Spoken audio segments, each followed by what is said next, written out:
dengan misi yang dibawa oleh Paus Fransiskus terhadap agendanya ke Indonesia pada 3 hingga 6 September ini, Romo, bagaimana hasil-hasil dari dialog ini bisa juga diterapkan untuk umat, tidak hanya umat Katolik, tapi juga masyarakat Indonesia?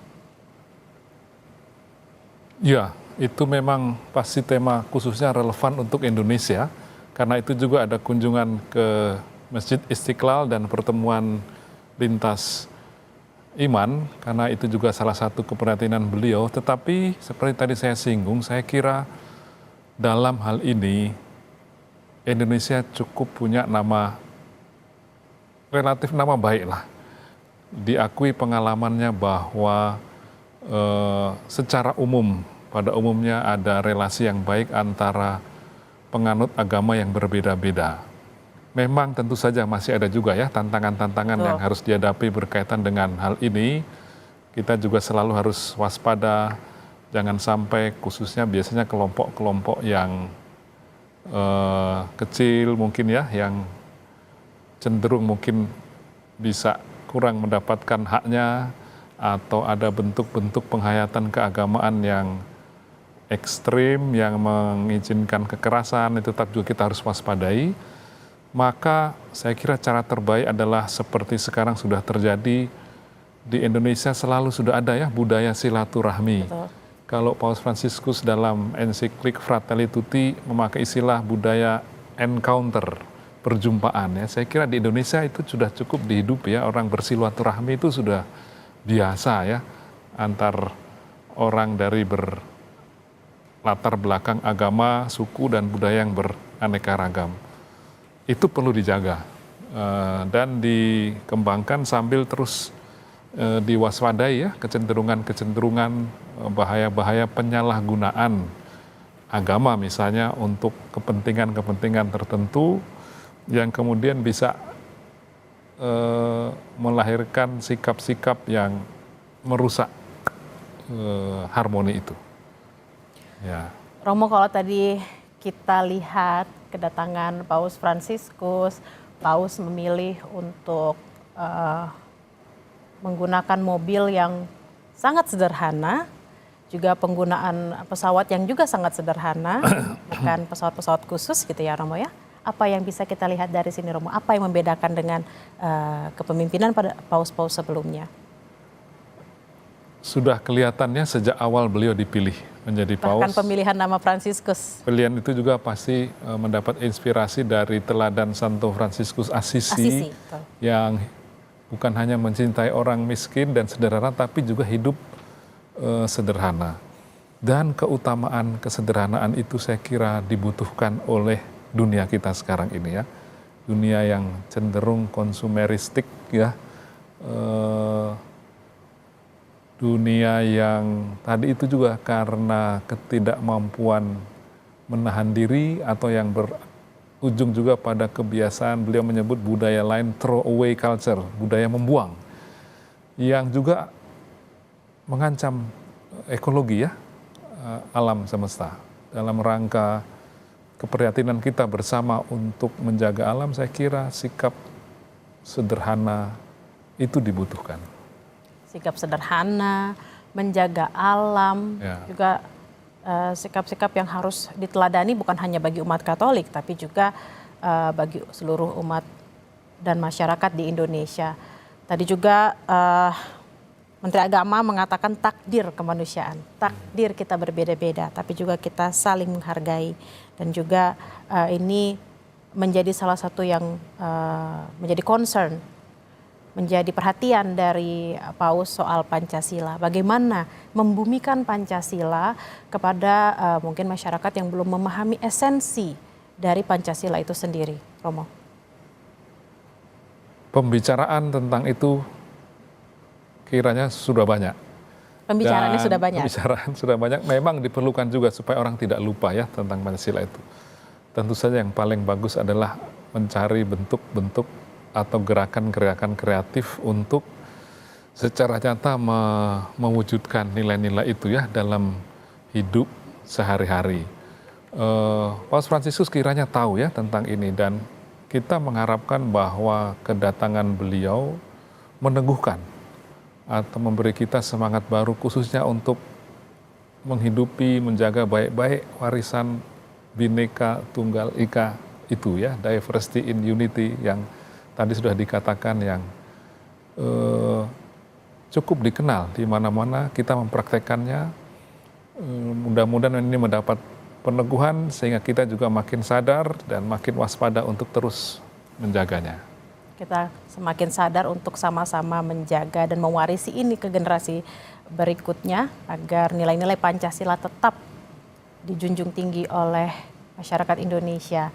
Dan saudara, kita masih sama-sama akan melihat dan mengantarkan Paus Fransiskus dari Bandara Internasional Soekarno-Hatta menuju Kedutaan Besar Vatikan. Ada beberapa titik yang akan dilewati oleh Paus Fransiskus dalam perjalanannya menuju Kedutaan Besar Vatikan di Indonesia. Tadi juga kita sudah melihat Paus menggunakan mobil berwarna putih.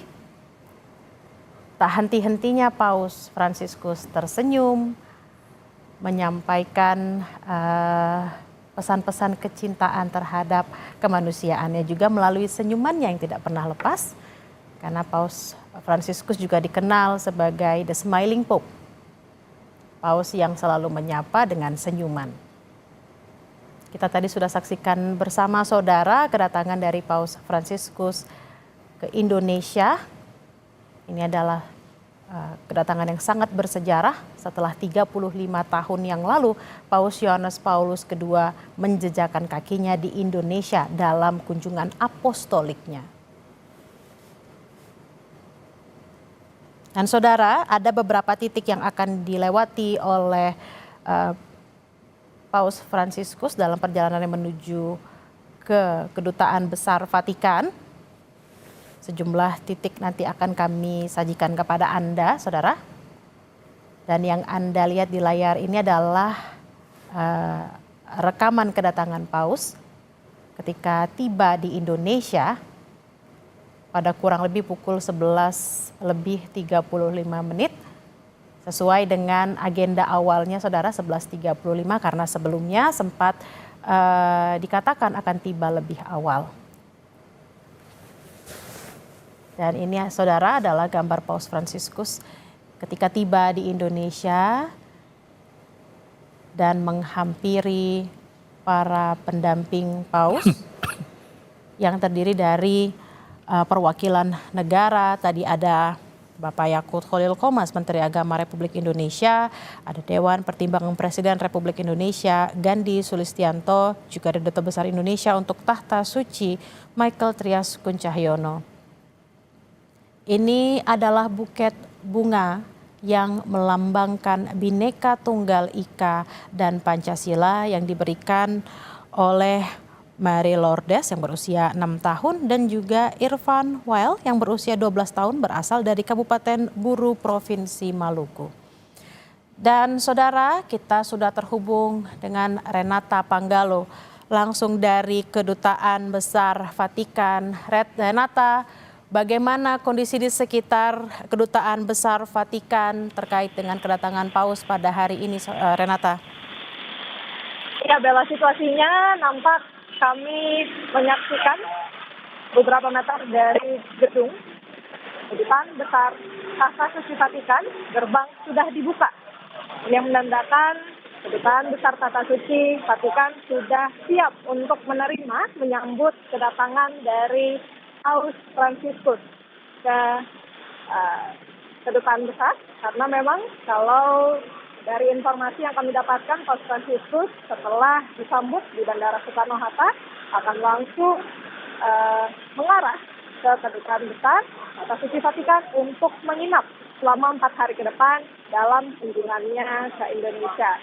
Terkait dengan pengamanan sejauh ini, tadi kami sudah mewawancarai Polres Metro Jakarta Pusat yang menyampaikan bahwa ada 500 personil gabungan dari TNI maupun Polri yang berjaga di sekitar area Kedutaan Besar Tahta Suci.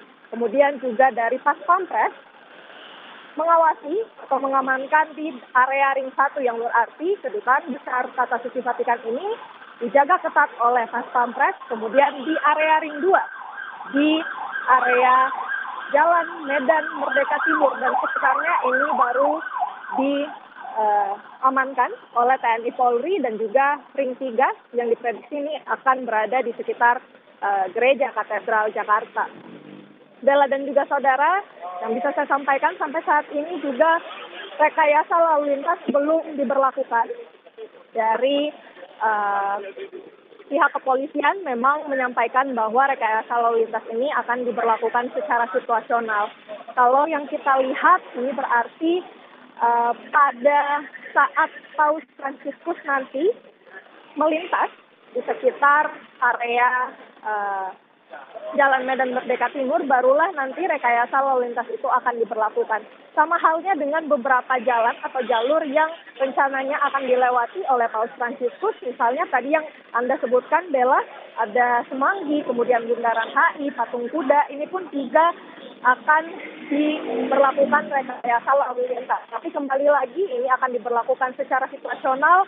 Apabila Paus Fransiskus akan segera melintas ke jalan tersebut, maka petugas dari kepolisian akan melakukan rekayasa lalu lintas atau penutupan jalan sementara sampai pada akhirnya Paus Fransiskus sudah tiba di Kedutaan Besar Tata Suci Vatikan, barulah nanti arus lalu lintas akan kembali normal.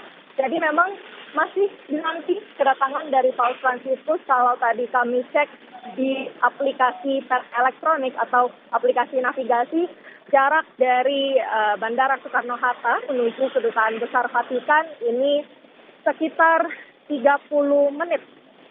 Dan yang berarti kalau bisa diprediksi, mungkin dalam waktu dekat sekitar pukul 12, ini Paus Fransiskus sudah bisa sampai ke Kedutaan Besar Vatikan. Kalau yang kami pantau di sini belum ada terlihat persiapan untuk penyambutan. Nampaknya juga Bella, agenda di Kedutaan Besar nampaknya akan internal, karena tadi kami sempat melihat ada sejumlah tamu yang masuk ke Kedutaan Besar Vatikan, namun memang untuk media sendiri belum terinformasi apakah kemudian kami bisa meliput ke dalam gedung kedubes Vatikan. Namun sampai saat ini memang situasinya yang bisa kami sampaikan, rekayasa lalu lintas belum diberlakukan, namun penebalan keamanan dari jajaran TNI Polri, bahkan Pas Pampres ini sudah terlihat berjaga di depan gedung Kedutaan Besar Tata Suci Vatikan. Bella. Terima kasih Renata Panggalo terkait dengan laporan Anda. Rekayasa lalu lintas akan dilakukan secara opsional. Juga ada 500 personel gabungan yang disiagakan untuk mengamankan Tahta Suci Vatikan. Terima kasih Renata Panggalo langsung dari Kedutaan Besar Vatikan. Dan saudara, baru saja Anda melihat rombongan Paus Fransiskus sudah melewati DPR dan keluar Semanggi menuju JPO Sudirman untuk kemudian tiba di Kedutaan Vatikan. Yang Anda lihat di layar kaca Anda saat ini, saudara, beberapa titik tempat jurnalis Kompas TV melaporkan pergerakan Paus Fransiskus dari Bandara Soekarno-Hatta menuju ke Kedutaan Besar Vatikan. Tadi jurnalis Kompas TV Renata Panggalo sempat mengatakan estimasi perjalanan dari Bandara Soekarno-Hatta menuju Kedutaan Besar Vatikan kurang lebih 30 menit. Romo, tadi kita lihat kembali mobil yang dikendarai oleh Paus Fransiskus sangat sederhana. Mobilnya sangat sederhana, kemudian juga apa yang dikenakan Paus juga sangat sederhana, sama seperti ketika ia pertama kali terpilih menjadi Paus Fransiskus. Lagi-lagi Romo, bagaimana kita meneladani kesederhanaan Paus agar bisa menjadi umat dan masyarakat yang juga ikut sederhana dalam keseharian kita? Ya, saya mendengar juga bahwa untuk mobil yang akan dipakai untuk keliling di Gelora Bung Karno itu juga beliau inginkan yang terbuka. Betul. Sehingga dekat dengan bisa melihat langsung umat ya yang dia dekati ya. Ya, mungkin kalau melihat pengalaman beliau juga kesederhanaan itu dihayati dalam hal bahwa dia dekat dengan umatnya. Jadi dia dan juga menyerukan dalam sejumlah surat-suratnya supaya imam, uskup dan pemimpin-pemimpin itu betul-betul dekat dengan umatnya yang beliau praktekkan juga sejak menjadi uskup di Argentina, di Buenos Aires di Argentina dulu. Beliau dikabarkan juga masak sendiri, sering pakai kendaraan umum.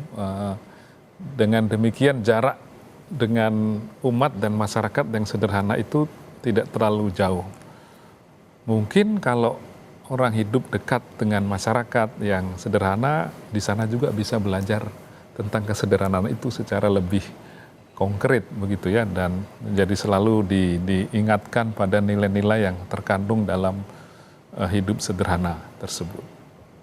Nah, kita saksikan bersama Romo dan juga saudara, rombongan Paus Fransiskus sudah melewati Sudirman untuk menuju ke Kedutaan Besar Vatikan. Tampak iring-iringannya sangat panjang karena pemerintah Indonesia menjamin keselamatan Paus Fransiskus selama kedatangannya di Indonesia. Nah, saudara, Anda bisa menyaksikan secara bersama-sama di layar kaca Anda mobil yang membawa Paus Fransiskus dan rombongan juga baru saja lewat dari Bandara Soekarno-Hatta menuju ke Kedutaan Besar Vatikan, sudah melalui Jalan Jenderal Sudirman.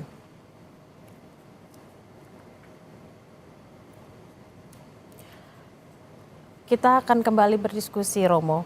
Kalau kita melihat surat-surat yang dikirimkan oleh umat yang kemudian dihadirkan oleh Harian Kompas pada hari ini, bagaimana umat banyak bercerita mengenai permasalahan mereka masing-masing, dan surat-surat ini yang menarik adalah dari 75%-nya dikirim oleh umat awam, umat Katolik, 10%-nya adalah non-Katolik, dan 15%-nya adalah rohaniwan dan rohaniwati. Ada 10% non-Katolik yang ingin bercerita kepada Paus Fransiskus. Bagaimana Romo melihat keinginan warga atau masyarakat non-Katolik terkait bagaimana mereka ingin berdiskusi, bercerita, dan mengungkapkan permasalahannya kepada Paus Fransiskus? Apa yang mereka inginkan dari surat-surat tersebut? Saya kira itu menunjuk pada bagian ketiga dari tema kunjungan ke Indonesia itu ya, compassion, bela rasa. Ya. Jadi saya kira surat-surat itu sejak sedikit saya lihat tentang ya keluhan ya tentang hidup, kesulitan-kesulitan yang dihadapi dalam hidup yang konkret sehari-hari, bahwa itu juga disampaikan oleh orang dari penganut agama lain, menunjukkan ya bahwa yang namanya compassion itu, bela rasa itu ya lintas agama itu ya, melewati batas-batas agama, suku, budaya, tapi sebuah nilai yang dibutuhkan dunia ini oleh orang ya, oleh masyarakat di mana-mana ya, nilai bela rasa itu terhadap penderitaan yang dialami. Itulah juga tadi saya sedikit mengutip sejumlah istilah yang Paus pakai untuk gereja ya, tentang mercusuar sebagai ibu, sebagai rumah sakit dan di lapangan. Nah, itu gambarannya juga seperti demikian. Orang yang datang ke rumah sakit ya tidak perlu ditanya lagi agamanya apa baru ditolong, tapi dengan semangat keutamaan bela rasa itu orang harus diterima, entah latar belakangnya apapun. Mungkin saudara-saudara kita yang juga penganut agama lain itu terdorong juga untuk menyampaikan surat itu kepada Paus Fransiskus, mungkin karena mereka juga melihat ya beliau sebagai tokoh yang berbela rasa lintas agama ya, untuk siapapun. Tindakan-tindakan bela rasanya itu bukan hanya untuk orang Katolik, tetapi orang dari berbagai macam penganut agama. Bagaimana sosok Paus Fransiskus menjadi salah satu tokoh yang sangat cinta damai, sisi kemanusiaannya juga sangat tinggi, sehingga masyarakat juga berlomba-lomba ingin bertemu, ingin bagaimana menceritakan apa keluh kesahnya dan bagaimana bisa mendapatkan juga berkat rahmat yang diberikan oleh Paus Fransiskus. Dan saudara, kunjungan Paus Fransiskus ke Indonesia akan dilaksanakan dari tanggal 3 hingga 6 September 2024. Sejumlah agenda sudah dipersiapkan dalam kunjungan Paus ke Indonesia. Hari ini setibanya Paus Fransiskus di Indonesia akan langsung menuju Kedutaan Besar Vatikan untuk beristirahat dan tidak ada agenda lain hari ini, saudara. Agenda-agenda kenegaraan dan juga dialog antar agama akan dilaksanakan pada esok hari, Rabu tanggal 4 September 2024. Yang Anda lihat di layar kaca saat ini adalah mobil yang membawa Paus Fransiskus dari Bandara Internasional Soekarno-Hatta menuju Kedutaan Besar Vatikan. Paus masih melambaikan tangannya, senyumnya juga selalu terkembang karena ia juga terkenal sebagai the Smiling Pope. Tampaknya tidak ada rasa takut untuk tetap membuka jendelanya, Romo, karena jendela mobil ya. Apa yang bisa Romo lihat? Kalau kita lihat Paus tidak takut untuk menurunkan kaca dan bahkan tidak menggunakan mobil yang anti peluru gitu. Datang ke Indonesia, tetap membuka kaca dan menyapa semua orang. Apa yang bisa Romo lihat dari sini? Di satu pihak itu tentu simbol perdamaian, ungkapan dari hatinya sendiri yang mungkin kita bisa mengatakan dia merasa tidak punya musuh mungkin ya, atau merasa dia aman. sendiri tidak memusuhi orang ya, yang meskipun mungkin berbeda pendapat atau mungkin juga mengkritik beliau atau tidak begitu senang dengan kebijakan-kebijakannya, tetapi semangat perdamaian dan tidak memusuhi itu mungkin terungkap di sana ya, karena itu juga terungkap dalam sejumlah dokumen di mana dia mengatakan bahwa kita jangan mudah menghakimi orang lain karena kesalahan-kesalahannya tidak ada orang yang pantas dipersalahkan selamanya, maksudnya begitu, tekanan pada selamanya itu. Jadi dia mengharapkan bahwa suasana perdamaian itu dimulai dari kita sendiri. Kalau meminjam istilahnya yang digunakan oleh Paus, beliau mengatakan adalah who am I to judge? Siapa saya untuk menjudge seseorang? Tampak terlihat juga ada rasa aman dan merasakan cinta kasih dari masyarakat Indonesia sehingga beliau berani untuk membuka jendela mobil untuk tetap menyapa, tersenyum dan melambaikan tangan kepada masyarakat di Indonesia. Dan saudara, rombongan Paus Fransiskus sudah masuk ke Kedutaan Besar Vatikan di Jakarta. Tanpa kita lihat iring-iringan juga sudah mulai tiba. Sejumlah awak media juga sudah terlihat di sekitar Kedutaan Besar Vatikan, saudara. Dan hari ini Paus tidak memiliki agenda lain. Begitu tiba di Indonesia langsung menuju Kedutaan Besar Vatikan untuk beristirahat. Mobil Paus sudah terlihat dan sudah mulai akan berbelok masuk ke Kedutaan Besar Vatikan di Jakarta, saudara. Lambaian tangan dari masyarakat juga sudah terlihat. Paus juga menyambut dengan lambaian tangan dan juga tersenyum. Tampak mobil sudah mulai masuk ke dalam Kedutaan Besar Vatikan di Jakarta. Juga mobil rombongan, saudara. Tampak pengamanan yang sangat ketat ada di sekitar kunjungan Paus dan kedatangan Paus di Kedutaan Besar Vatikan di Jakarta. Hari ini Paus tidak memiliki agenda lain. Begitu tiba di Jakarta langsung beristirahat di Kedutaan Besar Vatikan di Jakarta. Agenda kenegaraan dan dialog antar agama akan dilaksanakan pada tanggal 4 hingga tanggal 5 September 2024.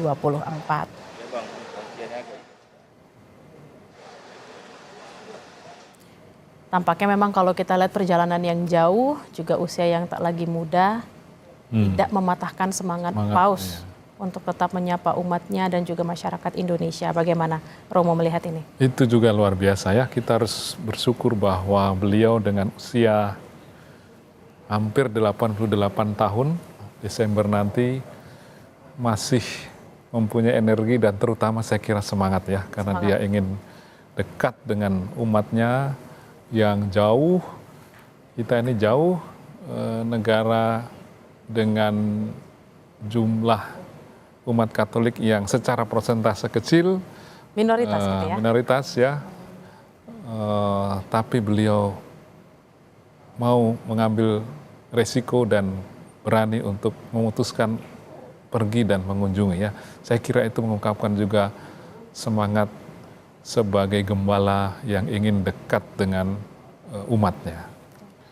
Bagaimana minoritas di negara yang sebagian besar beragama Islam, kita mendapatkan kesempatan untuk didatangi oleh Paus Fransiskus pada agenda pertama kunjungan Paus ke Asia Oseania. Apa yang bisa kita pelajari dari kunjungan ini, Romo? Satu, saya kira dia ingin meneguhkan umatnya sendiri yang meskipun kelompoknya tidak besar, agar tetap setia dan pada imannya dan memberi kesaksian. Tapi juga saya kira pengakuan bagi Indonesia dari sudut bahwa kebebasan beragama, hubungan satu sama lain, bahwa agama khususnya agama Muslim yang ada di sini yang merupakan mayoritas adalah sebagian besar kelompok yang katakanlah moderat. Nah, saya kira itu beliau juga ingin memberi apresiasi.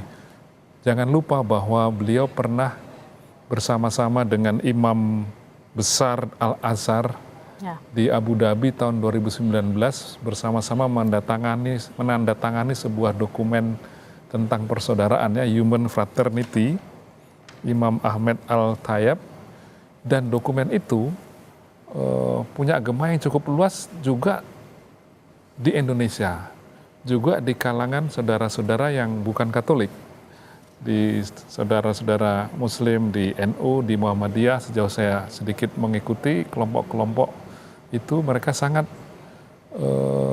terinspirasi dan membuat gerakan-gerakan, aksi-aksi tindakan yang konkret untuk mewujudkan apa yang ditulis dalam dokumen tentang Human Fraternity atau persaudaraan itu yang ditandatangani oleh Paus Fransiskus bersama Imam Besar Al-Azhar. Ya, Ahmad Al-Tayyib di Abu Dhabi. Ahmad Al-Tayyib di Abu Dhabi. Pada tahun 2019. Itu